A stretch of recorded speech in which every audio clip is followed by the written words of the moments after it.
अस्सलामु अलैकुम वरहमतुल्लाहि वबरकातुहू।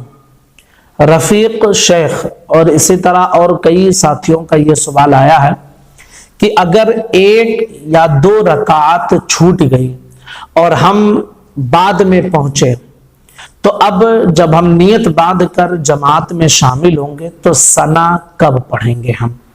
और इसी के साथ दूसरा मसला जो पूछा गया है कि अगर इमाम साहब रुकू में हैं और हम पहुंचे उस वक्त, तो जब हम नियत बांधे तो सना पढ़ें या फिर नियत बांध कर डायरेक्ट रुकू में चले जाएं, क्या करें। आज इन दोनों मसलों की इंशाअल्लाह इस वीडियो में हम वजाहत करेंगे। दोनों बहुत जरूरी और अक्सर पेश आने वाला मसला है और बहुत सारे साथियों को इसके मुतालिक मालूमात नहीं है, इसलिए गुजारिश करूंगा कि आप ध्यान से सुनकर इस मसले को समझ लें और अपने तमाम दोस्तों तक शेयर भी करें। और अगर चैनल को आप सब्सक्राइब ना किए हो तो जरूर कर लें ताकि हर मसले की नोटिफिकेशन हम आप तक पहुंचाते रहें। सबसे पहली चीज कि अगर आपकी एक या दो रकात छूट गई है तो जब आप नमाज में शामिल होंगे तो सना कब पढ़ेंगे। हमने इसके मुतालिक एक क्लिप बनाई है, उसको भी आप सुन लीजिए, बातें कुछ और वाज़े आपकी हो जाएंगे। जब आप नमाज में शरीक हुए हैं तो अगर मगरिब की नमाज है या इशा की नमाज है या फजर की नमाज है, तो आप जानते हैं कि मगरिब की दो रकातों में क़िराअत बुलंद आवाज से होती है, इशा की दो रकातों में क़िराअत बुलंद आवाज से होती है और दो में आहिस्ता होती है, और फजर में दो रकात हैं फर्ज और दोनों में बुलंद आवाज से क़िराअत होती है।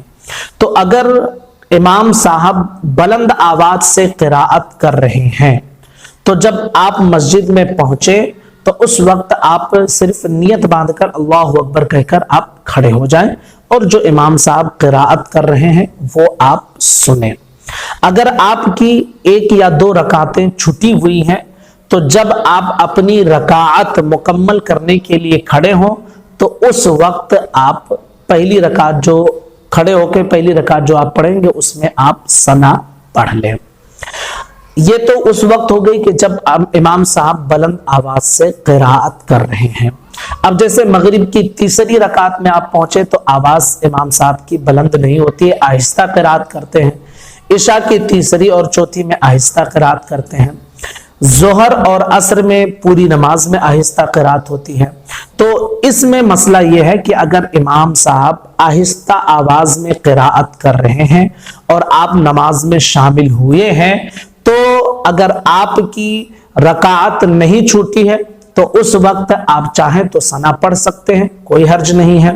और अगर रकात छूटी है तो आप चाहें तो जब शामिल हो तो उस वक्त पढ़ लें, और चाहें तो जब आप अपनी रकात पूरी करने के लिए खड़े होंगे इमाम साहब के सलाम फेरने के बाद तो उस वक्त आप सना पढ़ सकते हैं। तो दोनों ऑप्शन होती है जब इमाम साहब क़िराअत नहीं कर रहे, क़िराअत बुलंद आवाज से ना कर रहे हो तो दो ऑप्शन है कि एक तो आप उस वक्त पढ़ लें जब आप नमाज में शामिल हुए हैं, इजाजत है उस वक्त भी, और उस वक्त भी आप पढ़ सकते हैं कि जब आप अपनी रकात पूरी करने के लिए खड़े हो रहे हो। ये दो ऑप्शन है।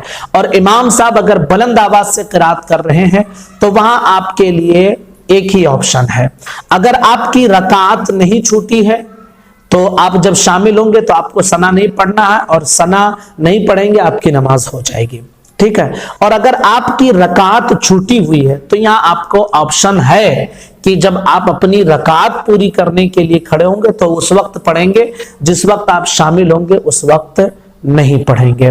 तो ये एक या दो रकात वगैरह छूटी हो तो सना कब पढ़ेंगे इसके मुतालिक है। अगर आप ऐसे वक्त में पहुंचे कि इमाम साहब रुकू में थे और आप पहुंचे, अब नियत बांधकर हम सना पढ़ेंगे तब रुकू में जाएं या नियत बांधकर डायरेक्ट रुकू में चले जाएं, तो इसके मुतालिक भी आप ये समझ लें कि अगर आपको ये यकीन है कि मैं नियत बांधकर सना पढ़ूंगा तब तक इमाम साहब रुकू में रहेंगे और इमाम के साथ मुझे कम से कम एक तस्बीह तो मिल ही जाएगी।